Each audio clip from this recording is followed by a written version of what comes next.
There we go. And I'm going to admit another colleague. Okay, let's follow it. Again, thank you for joining us for our Blueprint Town Hall, where we're going to talk about the implementation of Maryland's future, the act commonly known as Kerwin.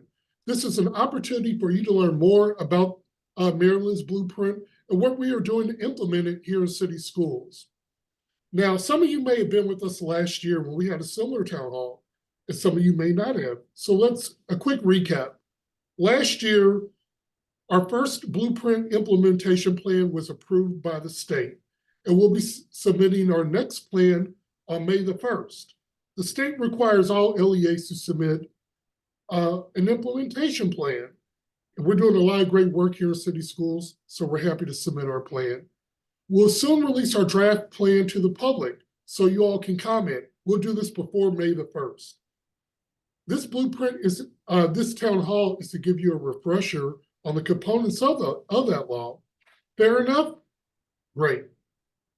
Now, I must say, and I think we all can agree on this, the Blueprint for Maryland's Future is pretty comprehensive, y'all. There are lots of nooks and crannies. I just spent the last 30 days of my life learning about a particular nook and cranny. So you'll have an opportunity here to ask questions and to provide us feedback. This is a learning experience, and we just want you to be well informed about what we're doing.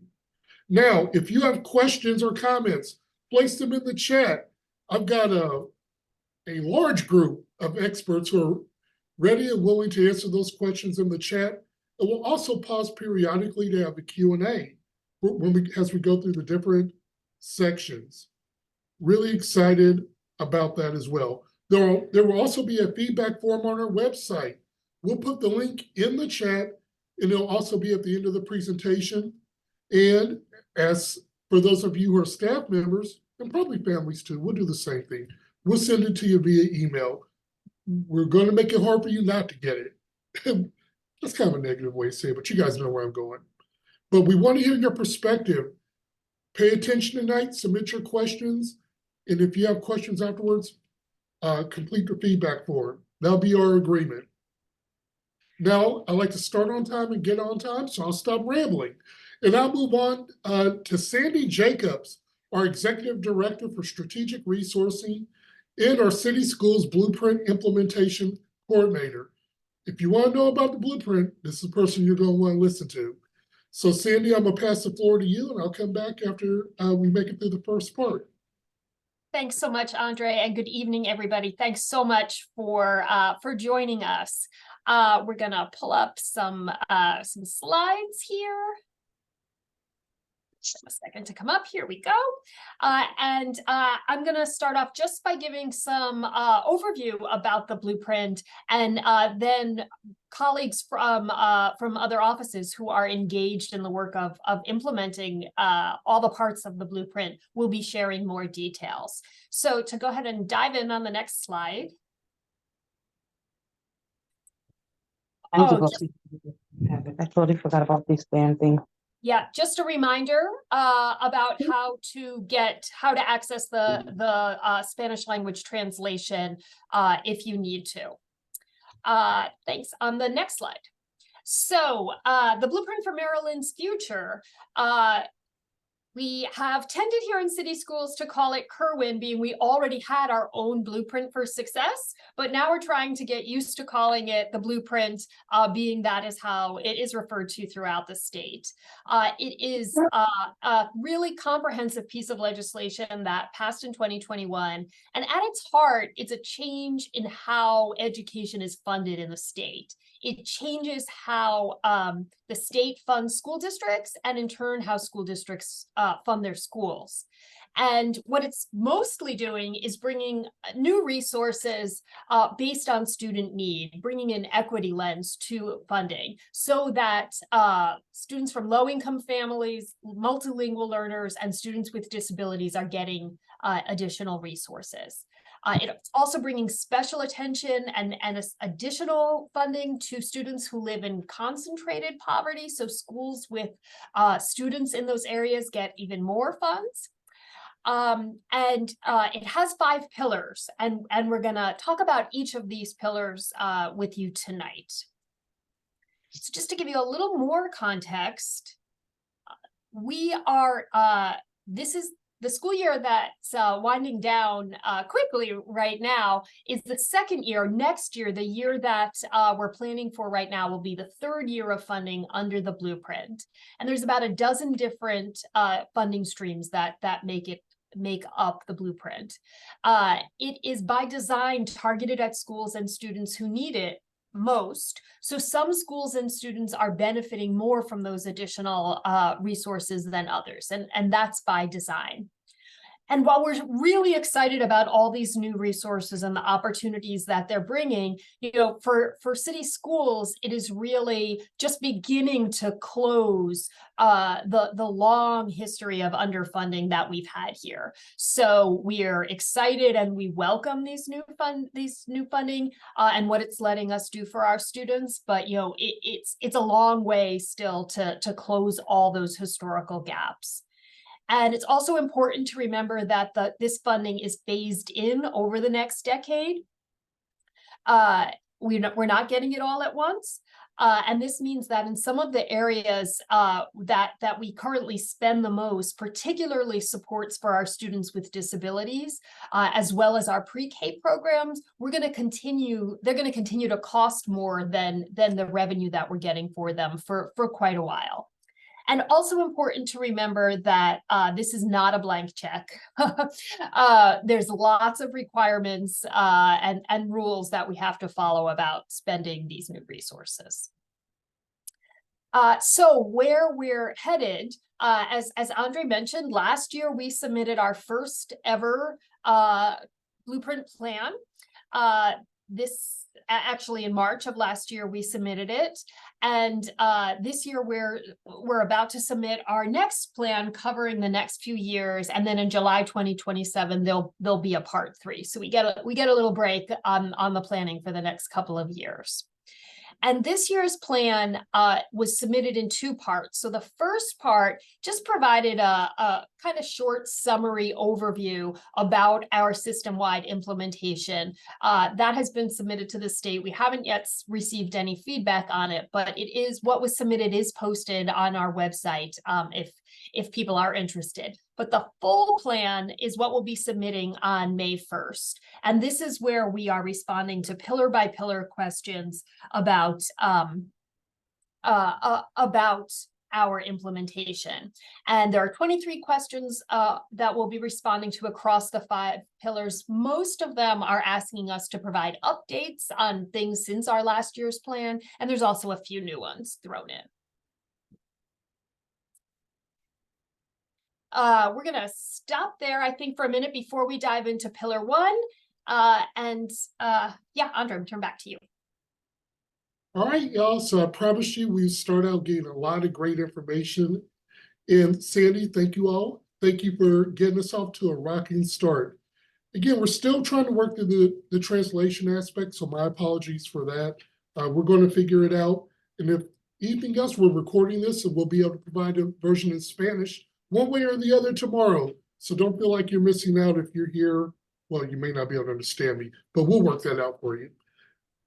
Now, as promised, after every presentation, we want to stop a second. I want to give folks a chance to ask questions, submit comments in the chat. So this is your opportunity. This is where you participate with us. We're going to take about 2 minutes, so between 5:45 and 5:47. And if you have questions or thoughts, please put them in the chat. And in the meantime, I also have a question. Just kind of get the party started. What parts of the blueprint do you think will be most impactful for city schools? I'm going to put that in the chat for you all to read it. And again, we'll take about a minute. Sometimes folks can be a little quiet. It's early evening, but we're going to give folks a chance to reply.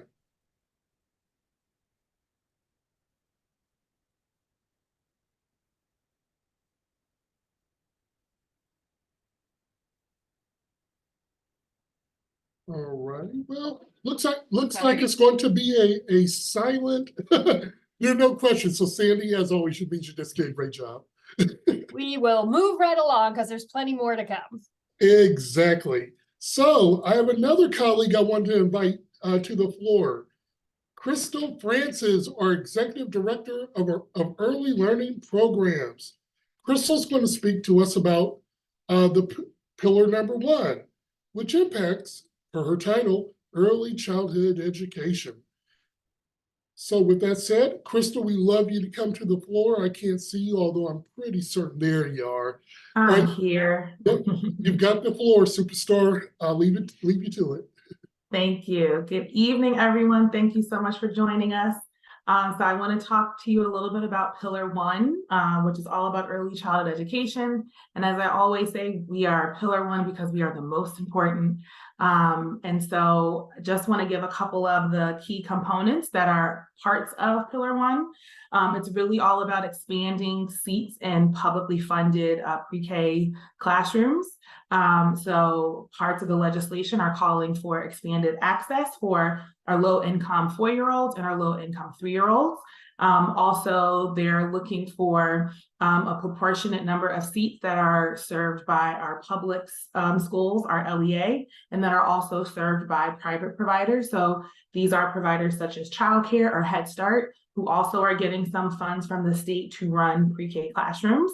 And they are looking to increase the standards and making sure that we have high quality programming that's happening in all of our pre-K classrooms. So whether you're in a city schools pre-K or you're in a childcare pre-K, just ensuring that all of those classrooms are very high quality.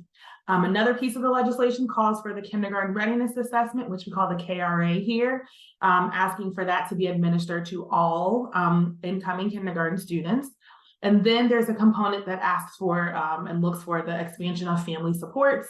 So here in city schools, we have our Judy centers, which we love so much. Within the city of Baltimore, there are other centers called Patty centers, and it calls for some increased funding for infant and toddler programs, and that's serving our children 0 to 3 who have some additional needs. So we wanted to share some of the things that City Schools is already doing in service of early childhood education. City Schools has been doing a very robust full day pre-K program for our 4-year-olds for many, many, many years. So this is one of the things that was written into legislation. And while some other LEAs are working to get moved from half-day programs to full day, in City Schools, all of our pre-K classrooms are full day. And so we have always done kind of a system where we are ensuring that we are serving our students who need it the most, that we classify them as priority 1 or tier 1, as they're called in the legislation. And then if there are available seats, that we make sure that we can share those seats with our students who are tier 2 and tier 3. Additionally, as I shared before, the KRA, which is that kindergarten readiness assessment, the legislation calls for us being able to give that assessment to every single incoming kindergarten student. Again, at City Schools, we were already doing that. And so we also just wanted to share and highlight that we have actually increased our KRA scores by 16 percentage points over the last 2 years. So what that says to us is that the money that we are putting into pre-K, the investment that we are putting in, is really having some really wonderful effects. And we're seeing it with our students once they get into kindergarten, and are hoping to really set a really strong foundation for once they move up through the rest of their school years. So here are some of the things that we actually are working on for this school year. We are working with the Early Childhood Advisory Council, also known as the ECAC, to create a mixed delivery work group. Mixed delivery is the process where it's kind of where public and private entities can come together to really ensure that we're providing robust pre-K classrooms and seats to students wherever, again, whether they're in a public setting or a private setting. So that ECAC work group is really working on bringing stakeholders together to figure out how to kind of work through that. We have also developed a partnership with our local community college in order to increase the certification requirements for our pre-K paraeducators as mandated in the Kerwin legislation. This school year, we also launched a centralized pre-K enrollment platform. I'm hoping if you have pre-K students that you were able to enroll in that. It opened up on April 2nd. And so we have partnered with our Office of Enrollment Trace and Transfer to bring that to families. We are also working through the process of Maryland Excels, which is the state's high quality management system. And so every single one of our classrooms has to go through a process where they are kind of showing and proving that they are meeting those high quality standards. So we are centralizing that process to support our schools in going through that. And then finally, as Sandy said before, the investment that our city continues to make, that our district continues to make in pre-K, the money from Kerwin is just going to soon catch up to the investment that City Schools has been putting in. But again, we see the return on investment when we look at things like our KRA scores and we look at things like our Judy centers. So we're really proud of the work that's happening in our early childhood space. And then here, finally, we wanted to talk about the expansion of Judy centers. That's another component that's listed in the Kerwin legislation. So if you see this lovely graph here, you will see all of the Judy centers over the state of Maryland. And you'll notice that one of those is very, very high, and that's us here in Baltimore City, because we have 14 Judy centers across the city. So we are continuing to make sure that we have really high quality programming that's happening in all of those centers. And so for this next school year, we really want to work with schools that are interested in adding Judy centers to their schools and to their school community so that we can make sure that they are really prepared to apply for the grant that would add a Judy center to that school. And so if you have any additional questions on anything, please feel free to ask.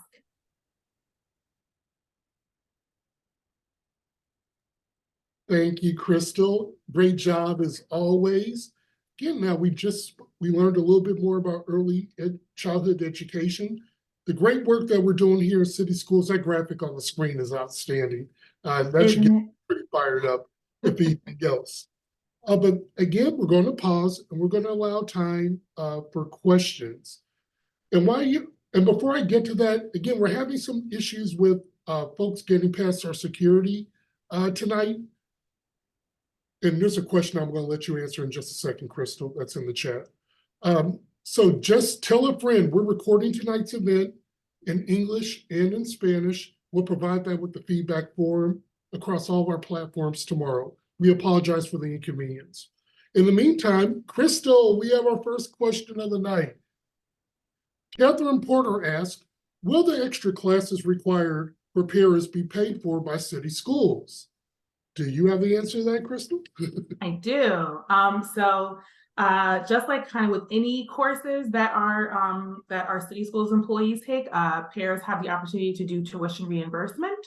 So we actually held kind of an orientation and info session for our pre-K paraeducators in March. We're going to hold another session before the school year is up.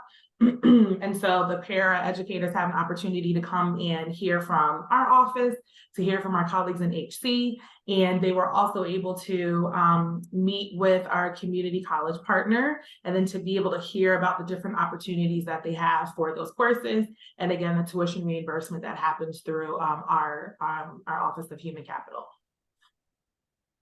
Great. Thank you, Crystal, as always, for your great work. And Catherine says thank you too, so which means you get double. You're very welcome. So thankfulness. All right, are there any other questions before we move on this evening? Thank you, Crystal. Oh, there is an additional question. Catherine had a follow-up. The percentage coverage. Now, that I don't know the answer to because that's more of a human capital question, but I could definitely figure out how we can get that answer back to you. All right, and reimbursement. So I encourage our human capital colleagues on the call, feel free to jump into the chat and message Catherine directly, or we'll post the information tomorrow. Sound good? Excellent. It's also where, as Crystal said, there's going to be different pathways potentially with different options. So some of those specifics are still being worked out. All right, thank you kindly for everything. All right, we're going to move on to the next presentation. We're going to talk about Pillar 2, high quality and diverse teachers and leaders, the backbone of our school system. Joining me on the call tonight will be, I'm sorry, I'm hearing a little bit of feedback. I'm going to have Jenna Nims. Jenna, the coordinator of instructional leadership. Can you join me here on the floor? Yes, thank you so much, There Andre. you are, Jenna Shaw. What? Oh man, I tell you guys, these names were tricky sometimes. For the No, system. you got it right. Jenna Neems, Coordinator of Instructional Leadership in the Office of Human Capital. Thank you so much. I am going to talk to you all today about Pillar 2, which is our high quality, diverse teachers and leaders. There are 5 key components in Pillar 2. The first really focuses on recruitment and retention of a high quality, diverse workforce. And we'll talk a little bit on the next slide around what that has looked like for our district.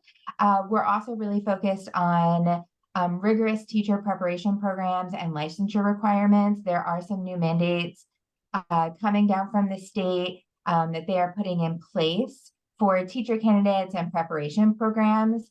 And that is something that we are keeping an eye on and also looking at how that impacts our teachers. Third, we have teacher training that really ensures teachers have the skills to focus on student behavioral health, as well as new requirements around a new teacher induction and making sure that all of our new teachers are ready on the first day of school to be in classrooms and to be with students. All of our districts across Maryland are in the process of developing new career ladders. Our career ladder that we're developing really looks at alignment with the professional development and the evaluation system. And again, I'll talk a little bit more about that in detail in the next slide. And then finally, the last component of Pillar 2 really focuses on improved teacher compensation. This includes salary increases for our national board certified teachers with additional compensation for any of those national board certified teachers that are in low performing schools, as well as a minimum $60,000 starting salary for teachers by school year 26-27. So let's look at the next slide and some highlights around implementation. As a district, we are really looking at how we analyze data to help us understand our teacher pipelines, our para pipelines, and also how we can remove obstacles and expand best practices, particularly when we look at our hiring and retention of teachers of color. So data analysis has been a really big highlight within the Office of Human Capital when we look at those processes and best practices. We are also creating more extensive pipelines, especially when we look at our subject areas that historically have been really hard to staff. We're doing this through continued investment in our partnerships with institutes of higher education and looking at how we work with those institutions to make sure that we have pipelines of folks that are coming through their programs, and we're able to work with our teachers even before they have their certifications to build those pipelines within city schools. City Schools already has a Grow Your Own program, and there are new programs that are under development that help our high school students, if they're in our CTE programs, to wrap them into our pipelines, as well as new pathways for paraprofessionals and partnerships with our institutes of higher education to support staff who may have had interruptions in their college experience. So offering opportunities for those folks to re-engage in order to get their teaching certification. We also have partnerships with alternative route programs that help career changers and other folks that may already have a college degree and are interested in teaching to get them into our school system and to get them their certification. So we have our alternative route certification programs. Our new teacher career ladder is currently under development and in negotiation. The career ladder really focuses on fostering professional growth for our teachers, as well as rewarding excellent teaching practices and providing teachers with varied opportunities for leadership, while also allowing them to stay in the classroom and really focus on students, while also having those opportunities to expand their leadership skills and leadership roles within their school building. And lastly, we are very excited because our district has met and exceeded the 10% salary increase for all teachers, and we are well on our way to meeting the minimum salary requirements far ahead of the schedule in the blueprint. So those are our highlights around implementation.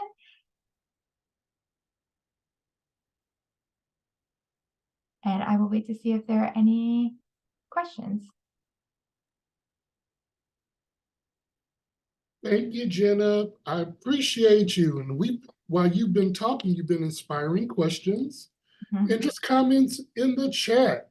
Some of them, I hope you've hit, well, you haven't had the opportunity to see them because you've been speaking. One of them was for Crystal, which she answered. And actually, yeah, none of them are directly related to pillar number 2. But I'm sure, guys, if you have questions for later, please feel free to post them. Jenna, thanks a lot. And keep an eye on the chat, please. Okay, so we've had 2 pillars and we've had an opening. Things seem to be going well. Again, if you have questions about any of the pillars or just questions about the blueprint and our implementation of it, please feel free to put those in the chat. Again, the experts are watching and we'll try to answer them the best we can. Also, we're going to have, again, the feedback form that we want you to complete. Now, at the end of this deck and at the end of the meeting, we will put the link to the feedback form in the chat.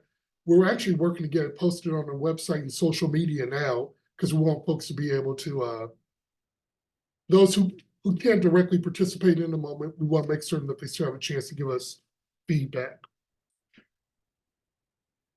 What aspects of this pillar do you think will most benefit city schools? Feel free to put that in the chat, but we're going to keep the party moving. Sound good? Great deal. Now we're on to pillar number 3, college and career readiness.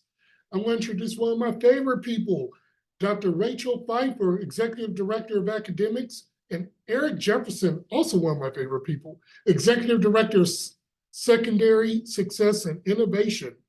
Together, Dr. Pfeiffer and Mr. Jefferson will provide an overview of pillar number 3. You all have the floor. Let's do some teaching. Absolutely. Thank you, Andre, for the introduction. And like I said, my counterpart, Dr. Pfeiffer, we're going to tag team this because some of the slides in pillar 3 deal with college and career readiness, and then some of them also deal with teaching and learning. And Dr. Pfeiffer is going to take the teaching and learning slides while I take the first slide of the college and career readiness. So we're looking at these 3 components. This is pillar 3 of the blueprint. And we're looking at, when it comes to college and career readiness, we're looking at program study of designs that enable students to demonstrate college and career readiness by the end of 10th grade. So we know that the state really is looking at college and career readiness as a 3.0 GPA, also as well as a B, or C or better in Algebra 1. And if they do not have a 3.0 GPA or ABC in Algebra 1, then they have to pass the MCAP English 10 course and the MCAP Algebra 1. So what we're doing, we're really utilizing our individual plans, our student learning plans, really for those students 6 through 12, but those students that don't meet the CCR standard, we really have a specialized plan, individual plan for those 11th and 12th graders who do not meet the CCR standard at the end of 10th grade. We're also will be using tracking system to measure student progress towards CCR. That's our on track to graduation coordinators in our buildings, all of the additional supports that our student needs, like counseling services, on track to graduation coordinators in buildings, our post-secondary advisors that are in the buildings as well. And then now we partner with the state, partner with the Mayor's Office of Employment Development, and we will have career coaches in every school. We have 15 of them now, but we will also have career coaches in all of our schools, 6 through 12, starting in September. And so that's one of the additional supports that we will have for our students to meet CCR. Our college and career pathways for all of our students meeting CCR, they will have early college access. That means that they have access to all of our institution of higher learning partners, such as BCCC, Morgan State, CCBC, and so forth, and University of Maryland, those that we partner with for dual enrollment opportunities, as well as AP advanced placement courses opportunities. And then also these students that meet CCR will be able to go through our CTE programs. And I think right now we have 43 CTE programs. We're looking at trying to maximize it at 9,000 seats in our CTE program. And so they'll be able to move forward in those programs. And we're building out more programs over the next 5 years as well, so we can hit that maximum seat for all of our students to benefit from. That's my slide, and then I'm gonna turn it over to Dr. Fife. Sounds great. Thank you so much.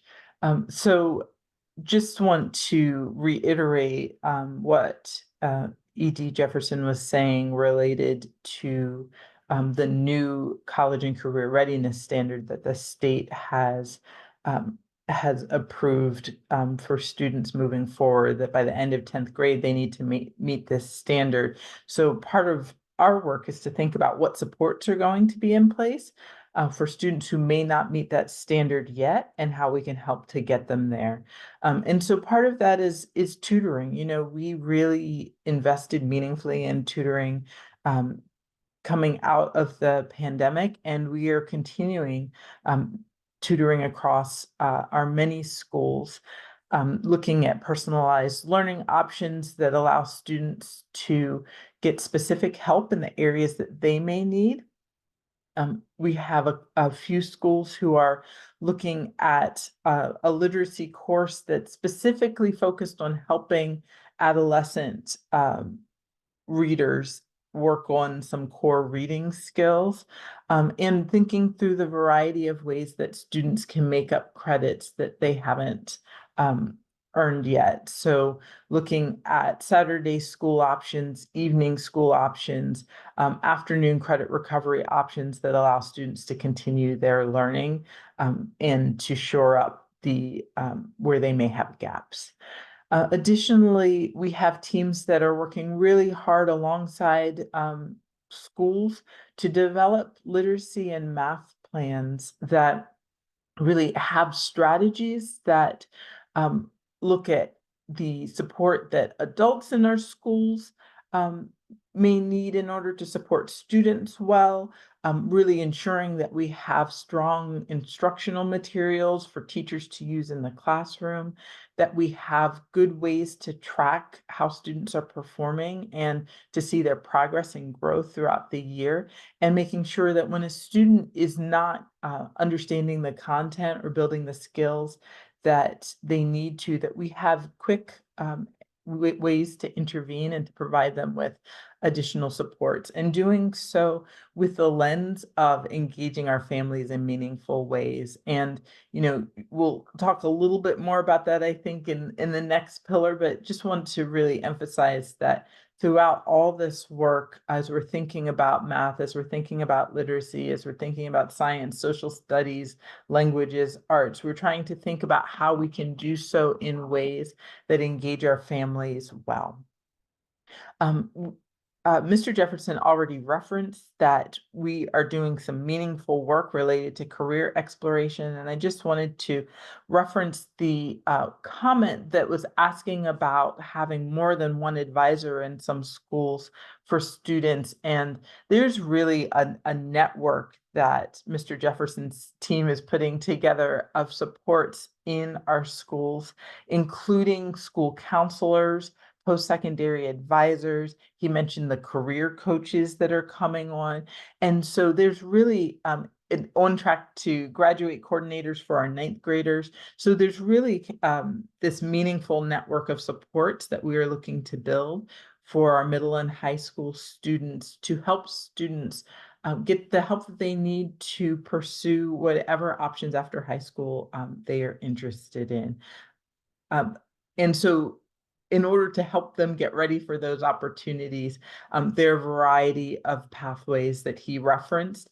Don't want to reiterate all of that, except to say that for students who have a range of interests, we are working hard to provide opportunities for them to get exposure to and time to engage in those interests as they think about what they want to do after high school. And that's meaningful work that continues to develop, and that this Pillar 3 allows us to dig deep on.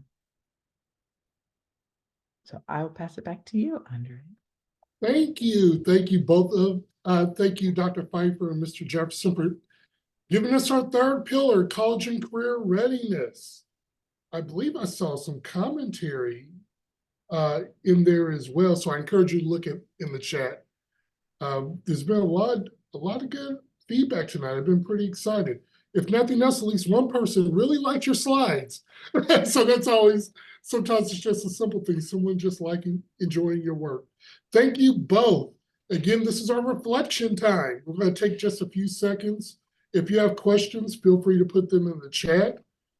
And our prompting question is, what aspects of this pillar do you think will most benefit city schools?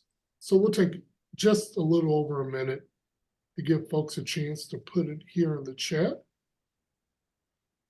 And again, as a reminder, tell a friend. If you couldn't make it tonight or our great security kept you out, which for some folks it did, we're recording this and we're going to post it in English and Spanish.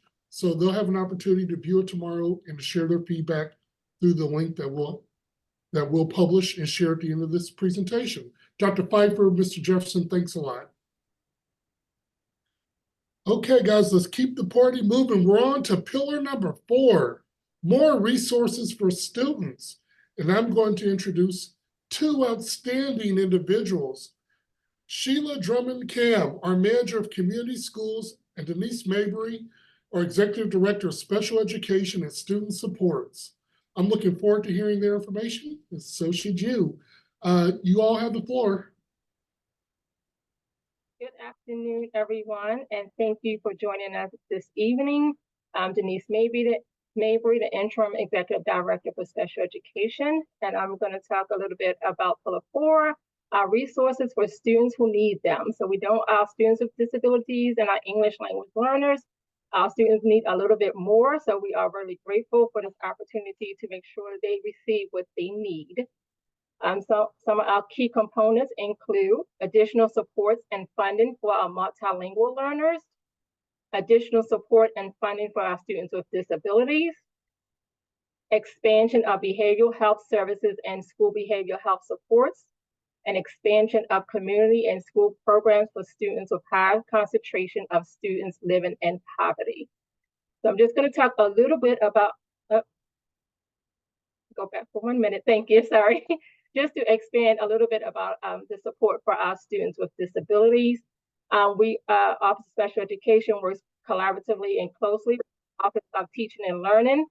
We have aligned our services delivery model to support our students with disabilities. There's greater collaboration to ensure teachers, our special educators, as well as our general educators receive targeted professional development. We have funded literacy coaches at identified schools to provide coaching and implementation of specially designed instruction for our teachers at our school level so our students can receive that greater instruction around literacy.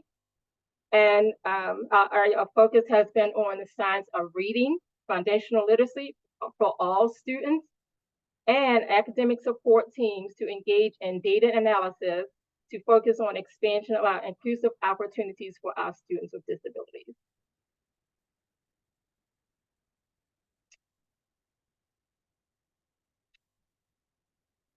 Our multilingual learning and community strategic plan was created in response to the tremendous growth in our ML population. It identifies the metrics and strategies to ensure our ML students attain multilingual literacy, meet or exceed their rigorous academic standards, and that they are prepared for college and career success. City Schools is committed to providing students with disabilities all services that are mandated to receive. Although the Kerwin Blueprint provides our targeted funding, means the needs of students receiving special education services will require more than a lot of special education funding for many years. So again, we have additional needs for our students, and we want to make sure that they receive those individualized needs with the funding that is provided. Nearly all of our schools are now community schools and receive concentration of poverty grants. These schools have partnerships with over 950 organizations providing a wide range of support and services. And to support student behavioral health, every school has a student wellness support team comprised of a social worker, psychologist, school nurse, school counselors, wholeness specialists, and expand school behavioral health clinicians. So our students with those higher needs, they have the supports that they need to be successful. And I'm going to allow Ms. Sheila to elaborate as well. Thank you. Good evening, everyone. I'm Sheila Drummond Cam. I'm the manager for community schools, and more resources for students who need them really falls within the community schools arena also. As you well know, the community school strategy was a national strategy, or is a national strategy, that has been identified as one of the pieces of the blueprint that is really geared to help students, families, community members, all stakeholders, to ensure that every student succeeds and that families and students get the resources that they need. From the last time that we met, we have expanded our community school strategy to nearly every school in Baltimore City. We are in 155 community schools, and and each one of those schools has an individual who is a community school coordinator or a community school site specialist, depending on who hires them, to help implement that strategy at the school in which they're placed. And we use a collective impact approach, which means we are looking at a shared agenda. We are looking at shared measurement systems, mutually reinforcing activities where all stakeholders work together to address the strategy, and also a backbone of support. And with that, we mean we have several organizations and stakeholders, including city schools, that help support the implementation of the strategy. So for example, in our 155 community schools, which works out of the Office of OCEE, which also looks at community engagement, we employ 149 are funded as community school, as concentrations of poverty schools. 6 are not concentrations of poverty schools, but are still funded as community schools in Baltimore City. And we have hired 56 community school site specialists who are hired by city schools or are housed in schools. And we also have 99 additional community-based community schools that are who are hired by lead agencies, of which we have 15 lead agencies or community-based organizations that hire community schools coordinators and help to be the backbone of the implementation of the strategy. So what we're really looking at when we talk about collective impact And we talk about making sure that all stakeholders are responsibility for the implementation of the strategy and the success of our students, that we are building relationships throughout the city with different agencies, with different organizations, with different departments within city schools and within Baltimore City to hold everyone responsible and accountable for the work of implementing the strategy.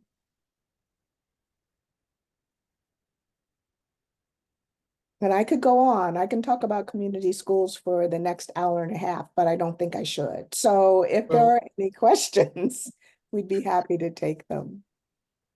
I was gonna say, Sheila, I wouldn't mind. You go ahead. We're very proud of our work. Extremely proud of our work.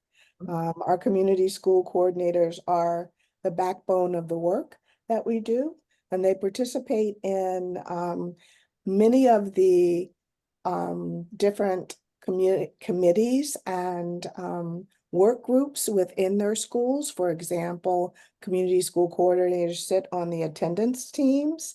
They sit on the school family community councils. They sit on student wellness teams. They help organize parent organizations. They work with the FCE subcommittees.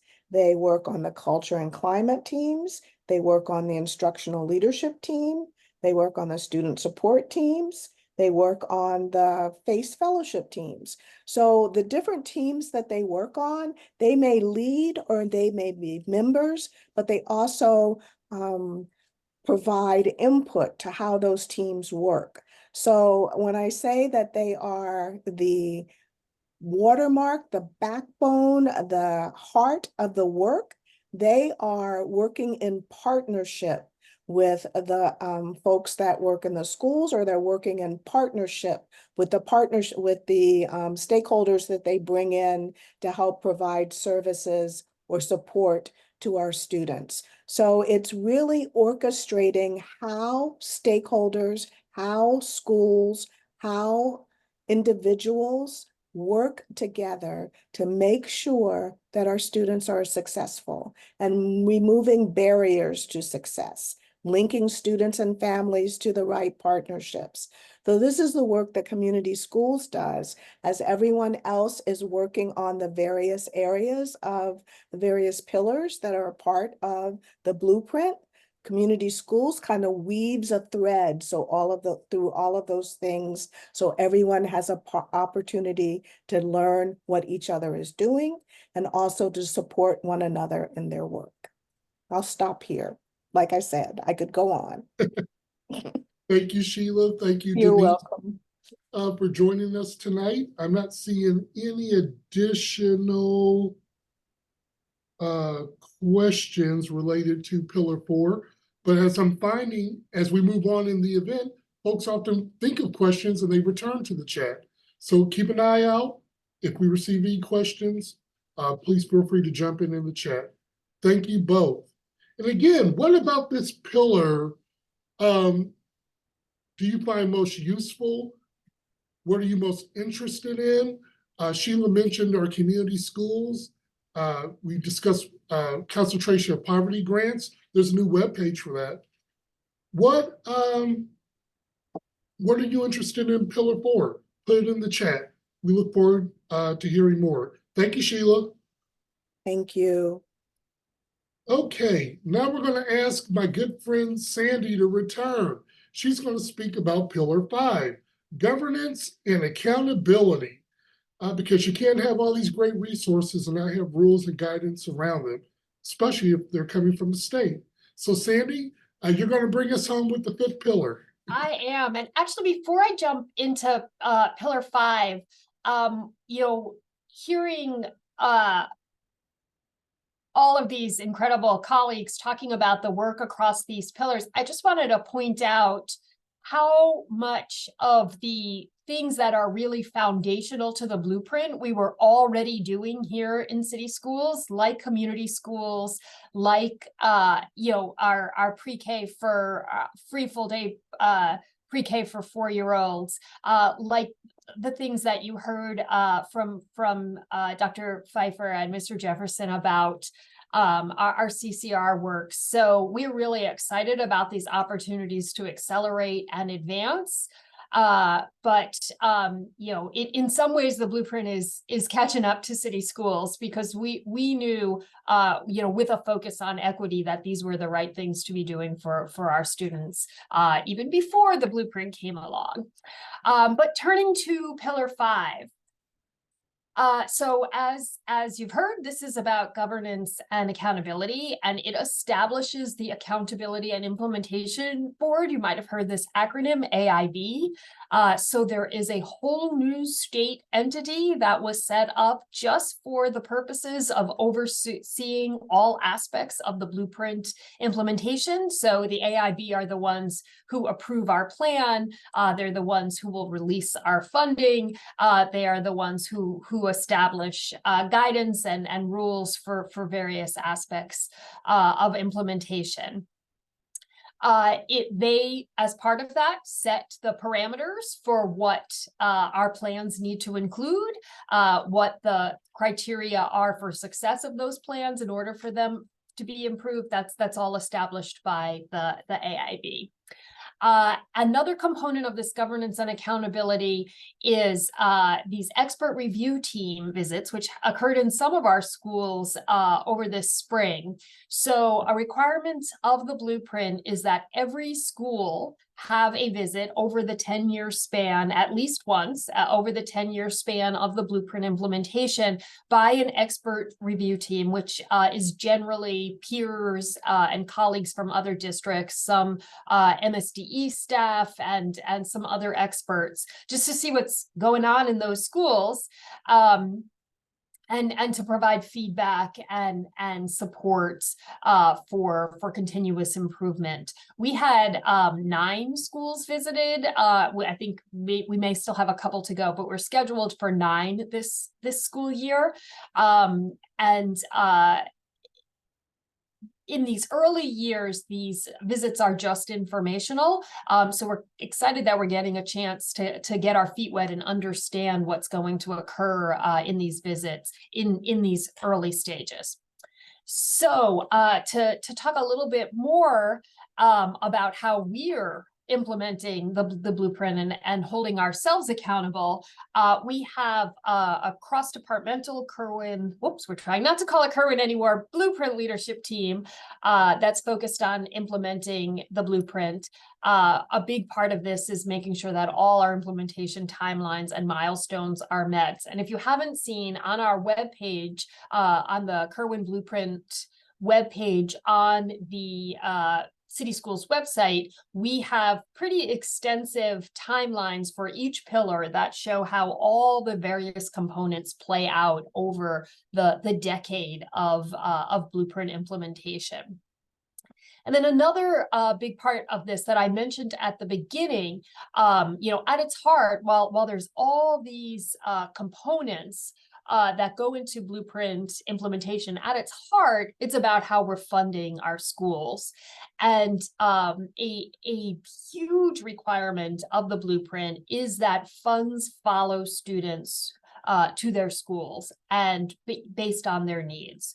Here in city schools, this is another, yet another area where we were a bit ahead of the curve, because we already had our FSF, our Fair Student Funding Model. We already had school-based budgeting. So we haven't had to, you know, wholly change how we do business in that regard, but we did have to make sure our funding formula is fully compliant with all of the requirements and that all the funds that are following students to their schools in the amounts that they're supposed to do. And we've worked with Education Resource Strategies, ERS, who are really national leaders in resource allocation and school finance, to help us make sure that our FSF is fully aligned with all these requirements.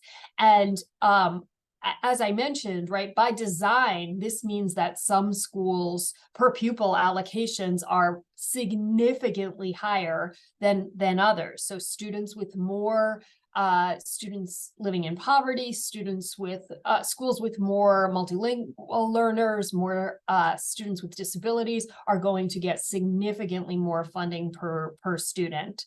So I know there was a question in the chat about, is the blueprint supporting the adding positions, and it is, right, because the funds are following students to schools. What it's not is doing that equally across all schools. So schools that have seen significant increases over especially in the first year of blueprint funding are able to support quite a few new positions, where other schools may have be less impacted and less able to do that. I will stop there.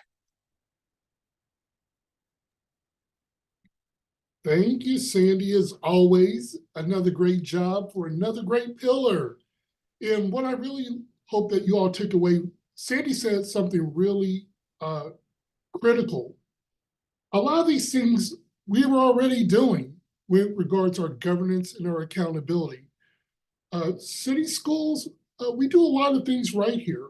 And just to hear someone say that again, this is another example of us being ahead of the curve. So I hope you all are excited about that. Anytime I hear something about that, I get pretty excited. Sandy, did you see this question in the chat? I do see this question. So it does, it absolutely takes student need into account. So each funding stream is based on enrollment, but it's based on the characteristics of those students. So the way that it works, it's kind of if you think of building blocks, right? There's foundation funding that goes to every school for every student across the board. Every single student gets an allocation of foundation funding. Then multilingual learners get an additional allocation on top of that. Students living in poverty get an additional allocation on top of that. Students with disabilities get an additional allocation on top of that. So the total funding per student is completely connected to student needs. And then as you heard Sheila talk about the concentration of poverty funds, those are even more additional funds on top. So students with great needs have funding from multiple extremes. Students with low need may have just that foundation funding. So yes, it is absolutely based on more than just count. Great. And Sandy, did you see the question from Crystal Brown? Was that the one that you were referring to? That was the Crystal Brown question. So I see the next question. Does that change the funding for next year for MLs? I noticed last year that so for most of the funding streams, up to 25% can stay for district office use. Those are the funds that, let us operate the central office. Actually, a great deal of those funds actually are spent on behalf of schools. When the budget book comes out in very shortly, you'll be able to see the actual percents of funds that support central office are far below 25%. But what the law says is that a minimum of 75% has to follow to the student. Oh, sorry, did I misunderstand Crystal's question? I'm not referring to student needs to that level, but the structure. Oh, gotcha. So the blueprint doesn't say anything about how classes should be set up and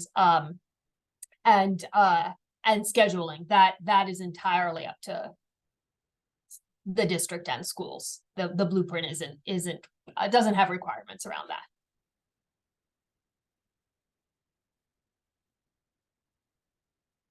And I see this question about what is going to address the 58% of students who are chronically absent, which is such an important question. I wonder, yeah, Rachel, I was just going to say, Rachel.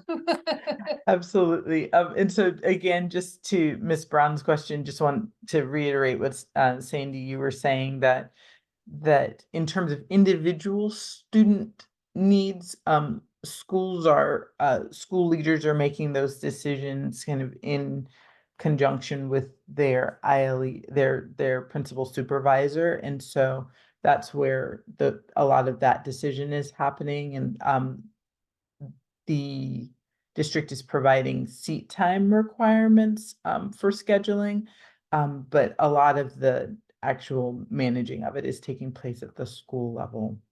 In terms of chronic absence, our Office of Student Wholeness is doing a lot of work. That is where our attendance work sits. And there's been a lot of work that they have been supporting, not just reviewing data, but really being in schools, understanding what that data means in terms of why students are chronically absent and what can happen to be able to address specific student needs. I will highlight the work with our expanded school-based health centers or school-based health supports really is one of the more intensive efforts that we have when there's a situation that a student might be dealing with that requires a level of professional support that may not be available full-time in the building. I do think, though, that what we're also hearing from schools is that there are a number of things within the school environment that they are adjusting, and that has made some difference as they're working with students and attendance as well. So I think in terms of district strategy, I think that there's been some work to try and increase engagement, increasing athletics, for instance, at the middle grades, right? Trying to provide more opportunities, various courses, more extracurriculars, things that just continue to make school an attractive place to be. And then I think that there's ongoing work that Sheila referenced with the community schools coordinators addressing that. I see the note about transportation, and right now transportation is based on student specific needs. And so that is not currently a primary focus of this, the way we're implementing this legislation, but do note what you're saying about transportation being a barrier to success. I will just note, I have heard recently of some schools who are looking at how they might use vans or other supports at the school level to be able to support students with that. Yeah, I wanted to also add that, as Dr. Pfeiffer pointed out, community schools plays a major role within the attendance piece. That's one of what, as community school coordinators do their needs assessments and develop their implementation plans, they really are looking at attendance as one of the primary goals that we're all working on together. And that's one of the places where there is collaboration between departments and collaboration between partnerships that come into the schools to really kind of address some of the root causes. Transportation can be one of the root causes. Other things like not having basic needs can be a root cause, but working together to identify interventions and the root causes, and what is one of the things that community school coordinators are addressing as they work as part of the attendance teams, and they work with the attendance office to really kind of hone in on what are some of the strategies that can be used to address the needs of students and families, understanding the importance of attendance and also understanding what are the barriers to students coming to school. So it's a joint effort, a collaborative effort, and there is much work being done around that particular issue within our city schools.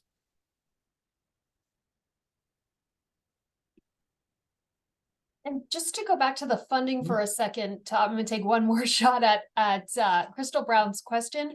I agree. So because of the building blocks and the way the blueprint funding works, it is a harder formula for smaller schools. You know, when you think about large schools that have lots of kids that are getting funding from all of those streams, that's very different than a small school, even if it has some of those building blocks, just the multiplier effect isn't there. And we are seeing that the formula as prescribed by the law, it is difficult for smaller schools. And it's something we're continuing to look at and seeing how we can stay within the requirements of the law, but also, you know, ease some of that for smaller schools. The foundation funding does increase quite a bit over the years. These earlier years have been smaller increases, and as that grows, that will help with that to some effect. But we do hear you and agree that the formula wasn't really designed with thinking about smaller schools.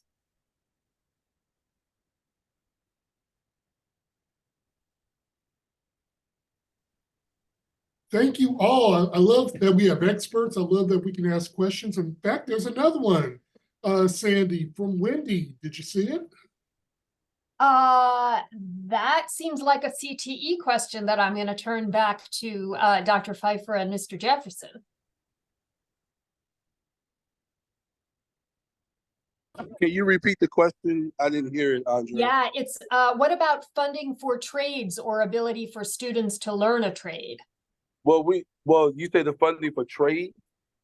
That's the way the question says, what about funding for trades or ability for students to learn a trade? But I think it's asking about our CTE. Yeah, part of our CTE program has all of the trades. We have all of the trades. We have plumbing, we have electrician, we have HVAC, we have bricklaying, we have construction. So we do mostly all of the trades that are associated with a union or non-union shop are in our CTE program.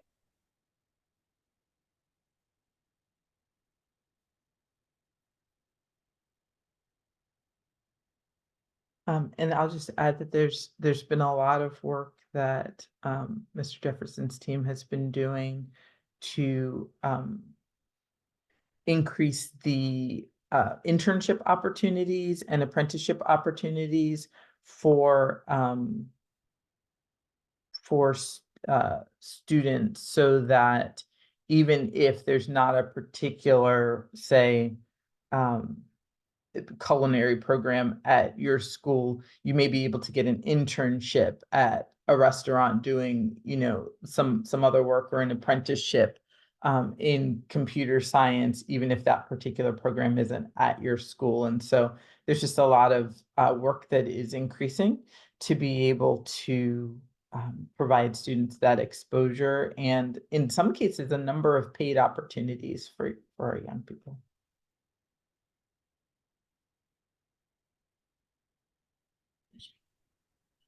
All righty. So do we have any other questions? I like the Q&A, and since we're ahead of schedule, that's always a good thing. It means more opportunity for folks to share information. So as we go through our pillars, I know we're showing pillar 3, but do any of you want to see any of the other pillars? In fact, Ben, I have an idea. Can you go back to pillar number 1? And we're just going to give folks a chance to look at the slides. I'm not going to read all these slides. Ben, I'll prompt you when to turn them.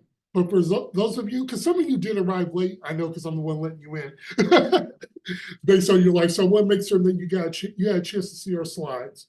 In pillar number 1, we talked about early childhood education.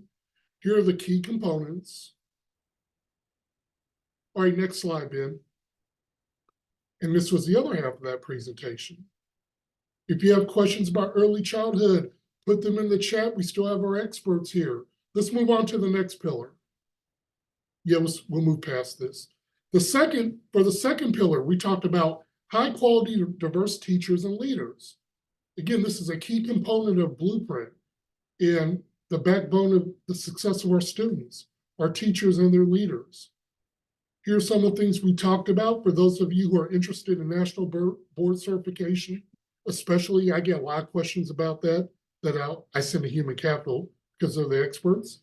There you go. Next slide, Ben. Again, here's some more about our Grow Your Own programs, our new career ladder, the salary increase that we provide for all our teachers. Oh, next slide, Ben, you got it. Pillar 3, college and career readiness. This is what we talked about for those of you who joined us late. We talked about those individualized plans for 11th and 12th grade students. And while I'm talking, I'm also seeing a question from Catherine. So Sandy, I might need your help with this one. To help guide where this should go. Next slide, Ben. Yeah, to that question from Catherine, oops, didn't turn my camera on there. I mean, I appreciate the comment. I'm not sure. I think we are very thoughtful about, very, aware of the needs for supports throughout this system. And I think the way you phrased it about more from the ground up is really good for thought. Exactly. Yeah, I think Sandy, we're all on the same page. I read that more as a question, but yeah, I think you read it in its proper context. So thanks for your patience. Speaking of being supportive, we got colleagues that support each other. Pillar number 4, we talked about more resources for students that need them. Next slide, because I think there's a little bit more information on that one too about some of the things, our implementation highlights. Again, those community schools are big for us. You all, by next year, every school, every campus of city schools will be a community school. That means more resources, more supports, more opportunities for our young people.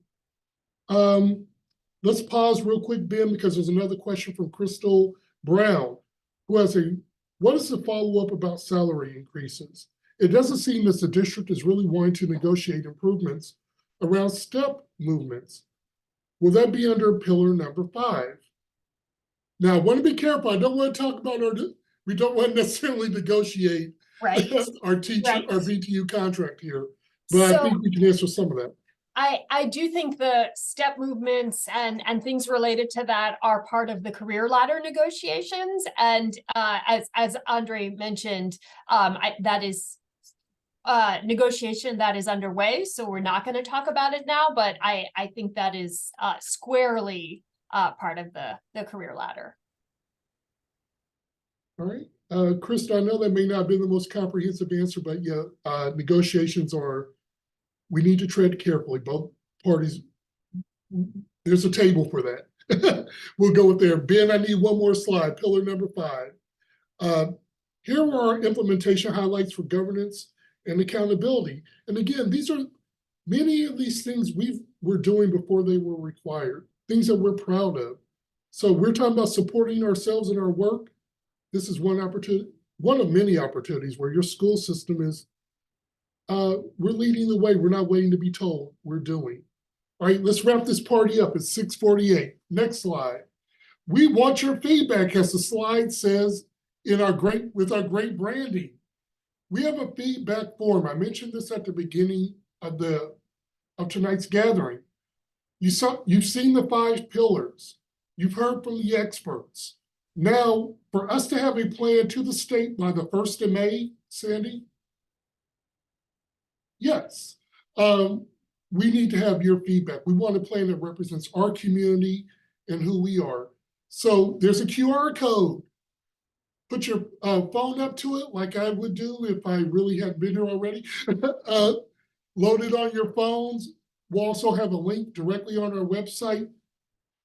Provide your feedback. Help us to make a great plan even better. And the direct link is in the chat. Yes.